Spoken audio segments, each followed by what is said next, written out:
Tom, lovely to meet you. So your film, at the centre of See How They Run, is this murder, which potentially has the potential to end the career of Agatha Christie. Now, with that in mind, is it a missed opportunity not to have used Jeffrey Archer instead? to put an end to all future possible Jeffrey Archer output. Yeah. Look, if that's your opinion and your premise, I'm not here to dispute it. Well, seriously, now you've got a great cast in this, a really great cast of names, an all-star cast. Yeah, incredible. Who was first on board, and with that person getting on board, did that attract everyone else then to get involved? Yeah, that was partly how it worked. Saoirse Ronan was the first person to come on board. She was the first person that we thought of to be Constable Stalker. She read the script. We had one call over Zoom, and that was it. She wanted to do it,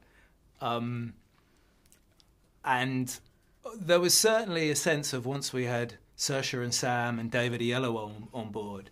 Suddenly then it sort of becomes a bit of a casting Ponzi scheme where everyone's like, oh, that looks good, I want to be involved in that, But I think really the key to it was the script. We had this great script that Mark Chappell had written that when we sent it out to cast, they were immediately intrigued and felt like it could be something a little different to what we'd seen before in the genre.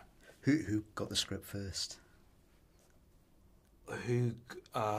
Sorry. In terms of the actors. So it was certainly Saoirse who got it first. So in terms of we'd sent out a draft of the script as far along as we were at the point where we were sort of offering the part or attempting to get them interested. So Saoirse was the first one who we sent the script to, and she loved the script and happened to be a fan of this country, and we found quite quickly that I think had a rapport and saw the film in the same way and had the same ideas, especially tonally, about how it should work. And but as the cast continued to come together and had these incredible actors right the way through the ensemble, it's it hasn't really sunk in, I don't think. And I try to not think about it too much because it would just freak me out.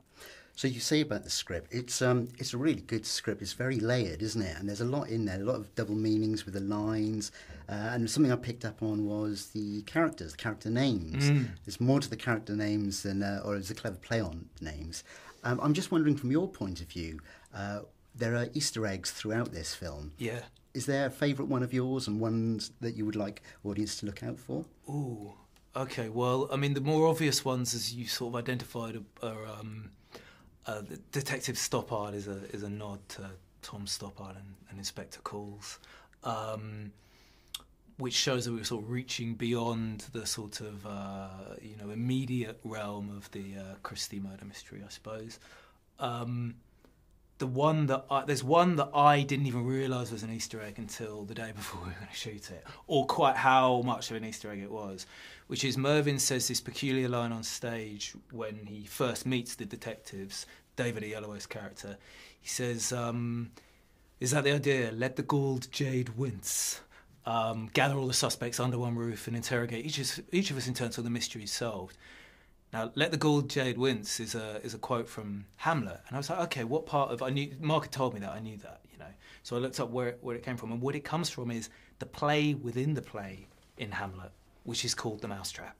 So at that point, I was like, Mark is either a genius or mad, and either way, I was on board. So yeah, it was so layered, so textured, so detailed that I think there's lots of little references that people might pick up on.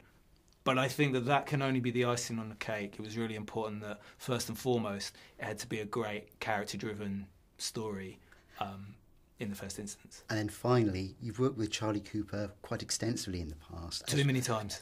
So my question is, because we've been asked a lot about this, are we going to see a This Country film?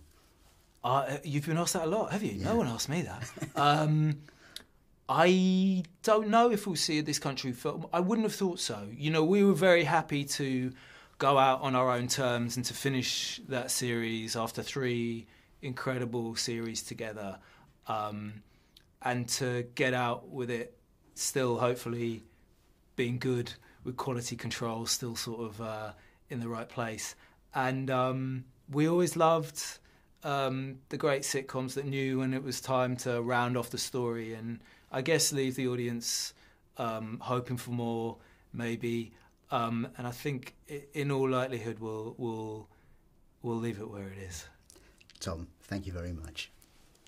Thanks for having me.